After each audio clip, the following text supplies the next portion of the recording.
கார செல்வராஜனை மதிமுக பொதுச் செயலர் வைகோ விசிகா குறித்து பேசுற அந்த புள்ளியிலிருந்து அந்த தலைப்பை நாங்க காயின் பண்ணோம். துரை வைகோ வருத்தம் தெரிவிச்சிட்டாருன்னு பாவலன்னு சொல்லிட்டாரு. கூட்டணி கட்சிகளுக்குள் இருந்த பிணக்கு, அதாவது திமுக கூட்டணியில நீங்க இருந்தப்போ இருந்த பிணக்கு இப்போ தாவேக கூட்டணியில் தொடர்கிறதா, இல்ல தாவேக கூட்டணியை பூரணமாக ஆதரிக்கிற முடிவுக்கு கூட்டணி கட்சிகள் வந்துட்டாங்களா? இல்ல, முதல்ல அன்பு தலைவர் வைகோ அவர்கள் அது என்ன சொல்ல வந்து அது என்ன சொன்னாருங்கிறத நான் எப்படி புரிஞ்சுக்கிட்டேன்னு கேட்டீங்கன்னா, மதிமுகவிற்கு உரிய மரியாதையும் உரிய இடமும் கொடுக்கப்படவில்லை, அழுத்தங்கள் அதிகமாக வந்தது. 234 தொகுதிகளிலும் அமைப்புகள் இல்லாத விடுதலை சிறுத்தைகளுக்கு 8 தொகுதிகள், கடைசியாக வந்த தேமுதிகவிற்கு 10 தொகுதிகளும் ஒரு ராஜ்யசபா உறுப்பினரும் கொடுத்தீங்க. 234 தொகுதிகளிலும் அமைப்பு ரீதியாக வலுவாக இருக்கிற எங்களை மாற்றாந்தாய் மனப்பான்மையோடு திமுக நடத்தியது என்கிற ஒரு பொது கருத்தா தான் அதை சொன்னாரே தவிர அது இந்த அளவிற்கு சொல்லப்பட்ட விதமும் சொல்லியதும் ஒரே நிமிஷம் இடமறிக்கிறேன், கோச்சுக்காதீங்க. 234 தொகுதியிலையும் மதிமுக வலுவா இருக்கு, எங்களுக்கு தனிச்சின்னத்துல போட்டிடுறோம், எங்களுக்கு கூடுதல் எண்ணிக்கை கொடுக்கணும் கேட்கறதுக்கு அவங்க உரிமை இருக்குது, அது அவங்களோட ரைட்ஸ். ஆனா விசிகா வந்து 234 அவங்களுக்கு வந்து கிளைகளே இல்லாத கட்சிக்கு 8 இடங்கள் சொல்றது அது எங்களை புண்படுத்தியது. சொல்லுங்க. சரி இல்ல, அதுதான் அதுக்கு துரை வைகோ அவர்கள் வந்து அது சொல்லியது தவறுன்னு சொல்லியிருக்காரு. நீங்க சொல்றீங்க, அந்த செய்தியை நான் பார்க்கல. அது அதோட கடந்து போவோம். அது வந்து அரசியல்ல சில நேரங்களிலே ஒரு அழுத்தங்கள் வருகிற பொழுது தலைவர்கள் பேசுவது என்பதும் தேர்தலுக்கு முன்பாகவே நான் மிகவும் நேசிக்கிற தலைவர் அண்ணன் தொல் திருமாவளவனுடைய பேட்டிகளில் நான் மிகுந்த ரசிப்பேன், ரொம்ப தலைமை பண்பை ரொம்ப ரசிப்பேன்.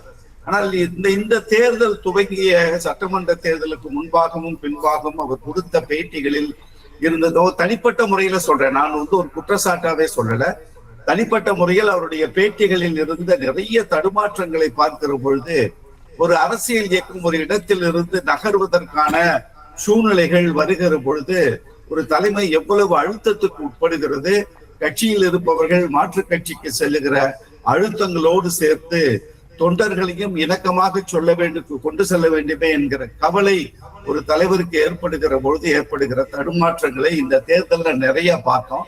அதன் அடிப்படையில வந்த வார்த்தைகளுக்கு நீங்க பெருசா மனம் வருத்தப்பட வேண்டாம். அது எங்க துரை வைகோ அவர்கள் அதற்காக வருத்தம் தெரிவித்ததாகவும் சொல்லியிருக்கீங்க. அதோட இந்த நிலையிலிருந்து இன்றைய தலைப்பு இதுல இருந்து தான் காயின் பண்ணேன்னு சொன்னார் தம்பி நெல்சன்.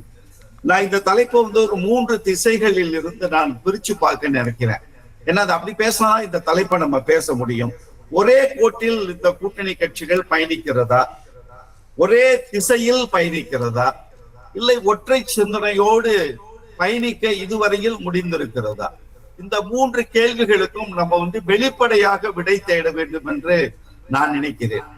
ஏன் நான் இந்த தலைப்பை வந்து இந்த 3 கூறுகளாக பிரித்தேன்னு கேட்டீங்கன்னா, இப்போ 100 நாள் வேலை திட்டம், இப்ப ரேஷன் பொருட்கள் வந்து குறைக்க போறாங்க, ஸ்டெர்லைட் பாலை மீண்டும் திறக்கப்படுமா, நீட்டுநோ திட்டம் என்ன ஆகும், இந்த மாதிரி கடந்த ஆட்சி காலங்களிலே மதிமுகவின் போராட்டங்களின் மூலமாக தடுத்து நிறுத்தப்பட்டிருக்கிற நிறைய சுற்றுச்சூழல் சார்ந்த பிரச்சனைகள், மாநில ஆளுநருக்கு எதிராக இவர்கள் எப்படி நடந்து கொள்வார்கள் என்ற பல நிலைகள்ல நீங்க வந்து அதிமுகவை நீங்க ஒப்பிட்டு பார்த்திடலாம்.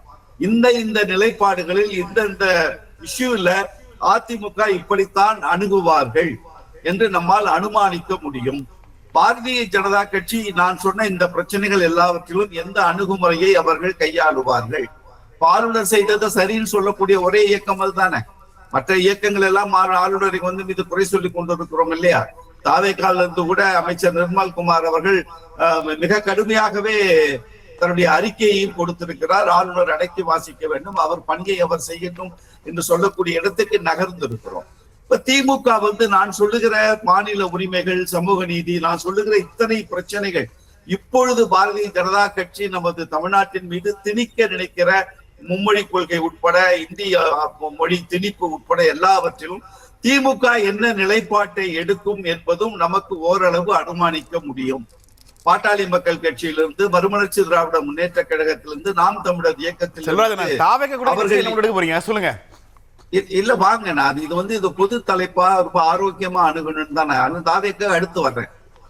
நான் இந்த சொன்னதை இவர்கள் எப்படி அணுகுவார்கள் என்று தெரியும். தாவேகா வந்த 2 ஆண்டுகளில் ஒரு பெரிய போராட்ட களங்களை தமிழகத்தில் நடத்தி மக்கள் மத்தியிலே நின்று வென்று வந்தவர்கள் இல்லை. உண்மையை நம்ம ஒத்துக்கிறோம். முதல்வர் ஜோசப் விஜய் அவர்களுடைய செல்வாக்கு என்பதும் ஒரு நடிகர் என்பதாலோ இல்லை அவர் திரைப்படங்களின் மூலம் மிக பிரபல்யமாக வந்ததுனாலோ இல்லை இளைஞர்களும் இளைஞர்களும் பெரும்பாலான அவர்கள் அவருடைய ரசிகர்களாக இருக்கிற சூழ்நிலையில் அவர் முதல்வராக வந்தால் நல்லது செய்வார் என்று நினைத்து இந்த மாதிரி பல முனைகளில் இருந்துதான் நம்ம அவரை அணுகி இருக்கிறோமே தவிர அவருடைய பேட்டி குறித்தோ அவருடைய தேர்தல் பரப்புரைகளிலோ 5 தலைவர்களையும் கொள்கை தலைவர்களாக வைத்திருக்கிற பொழுது அந்த கொள்கை சார்ந்த அரசியலை அவர் தேர்தலுக்கு முன்பாகவும் பேசல, தேர்தலுக்கு பின்பாகவும் இவ்வளவு அழுத்தமாக பேசல. ஆனால் ஒரு மதிமுகவை பொறுத்தவரை ஒரு 2 புள்ளிகளில் நம்ம தாவேகாவின் மீது ஒரு நம்பிக்கை முயற்சி எடுத்துக்கொண்டிருக்கிறார்கள். ஊழலற்ற நிர்வாகத்தை கொடுக்க வேண்டும் என்று அவர்கள் ஆரம்ப கட்ட வேலைகள் ஒரு ஆச்சரியத்தையும் எதிர்காலத்தில் இது தொடரும் என்கிற நம்பிக்கையை கொடுத்திருப்பது ஒன்று. 2வது, தேர்தல்ல பணம் இருந்தால்தான் வெற்றி பெற முடியும் என்கிற பொழுதுதான் எங்களை போன்ற சிறிய இயக்கங்கள், விடுதலை சிறுத்தைகள் போன்ற இயக்கங்கள், பாட்டாளி மக்கள் கட்சி போன்ற இந்த மாதிரியான இயக்கங்கள் எல்லாம் தனித்து 234 தொகுதிகளில் நிற்பதற்கு தகுதி இருந்தும் பொருளாதார பிரச்சனைகளினால் அதிமுகவையோ இல்லது திமுகவையோ பாஜகவையோ காங்கிரஸ் கட்சி மற்றும் பெரிய கட்சிகளை சார்ந்து இருக்க வேண்டிய ஒரு கட்டாயத்துக்கு தள்ளப்பட்டது இப்போது தகர்க்கப்பட்டிருக்கிறது. இனிமேல் மதிமுக நினைத்தால் 234 தொகுதிகளிலும் தேர்தல் ஆணையம் ஒதுக்கி இருக்கிற அந்த தொகைக்கு உட்பட்டு செலவு செய்து 234 தொகுதிகளிலும் வேட்பாளரை நிறுத்தக்கூடிய அளவிற்கான ஒரு வலிமை இருக்கிறத நாங்கள் திமுக ஆட்சியில் இருக்கிற போது பாஜக எதிர்நிலையில் இருக்கிறாங்க, அம்புகள் ஈயப்படும், ஒரு கேடயமாக மதிமுக இருக்கும்னு சொன்னதுல ஒரு புரிதல் இருந்தது. தாவேகா ஆட்சிக்கும் கவசமாக இருக்க போகிறோம்னு வைகோ சொல்லியிருக்காரு. யார்கிட்ட இருந்து அம்பு வரப்போகுது, யார்கிட்ட இருந்து நீங்க குறுக்க பாஞ்சு காப்பாற்ற போறீங்க? இல்ல, இப்ப நீங்க தலைப்பை ஒட்டி நான் ஒரு செய்தி கொண்டு வருகிற பொழுது இன்னொரு இடைச்செருகலாக ஒரு இல்ல, நீங்க தாவேகாவை மதிமுக எந்த 2 புள்ளியில் இருந்து அணுகிறதுங்கிற கேள்வியே கேட்டேன். நீங்க என்ன எதிர்பார்க்கிறீங்களோ அதை சொல்றதுக்கு தான் இதை நான் 3 திசைகளில் இருந்து பிரித்து சொல்றேன். நீங்க கேட்ட கேள்விக்கு பதில் சொல்லிட்டு நான் அடுத்த கேள்விக்கு நான் பதிலுக்கு வர்றேன். அப்பொழுது தாவேகா மீது இந்த 2-3 புள்ளிகளில் நம்பிக்கை வந்திருக்கிறது. அதை தாண்டி இனிமேல் இன்னும் வர இருக்கிற நாட்களில் அவர்கள் ஆட்சி செய்கிற இடத்தில் இருந்து நகர்வார்கள் என்கிற நம்பிக்கை இருக்கிற இடத்தில் ஒன்று. நமது இயக்கம் என்பது திமுகவோடு அதிமுகவோடு இருந்தால் ஒரு தனித்த இயக்கமாக நாம் செயல்பட வாய்ப்பில்லை. இனிமேல் அது போன்றதொரு சூழ்நிலைகளில் இருந்து நாம் விலகி நின்று தனித்த இயக்கமாக தனித்த அடையாளத்தோடு செயல்படுவதற்கான கிடைத்திருக்கிற இந்த வாய்ப்பை நான் சொன்ன இந்த 3-4 நம்பிக்கைகளின் அடிப்படையில் மதிமுக அணுகி இருக்கிறது. எதிர்காலத்தில் ஏதேனும் தலைவர் சொன்ன மாதிரி நல்லது நடந்தால் பாராட்டுவோம், அல்லது நடந்தால் எதிர்த்து நிற்போம் அப்படின்னு சொன்ன அதே கருத்தின் அடிப்படையில் எதிர்காலத்தில் நான் சொன்ன இந்த மாநில சுயாட்சி உட்பட மதச்சார்பின்மை உட்பட தமிழகத்திற்கு எதிராக பாரதிய ஜனதா கட்சி நகர்த்துகிற அந்த காய்களுக்கு சரியான பதிலை தாவேகா கொடுக்கவில்லை எனில் அவர்களுக்கு வழிகாட்டுகிற இடத்தில் இருந்து மதிமுக அதை சாதிக்க நினைக்கும் என்கிற நம்பிக்கை இருப்பதனால் தான் ஒரு நிமிஷம் நான் என்ன முடிக்கவே. நன்றி சார்.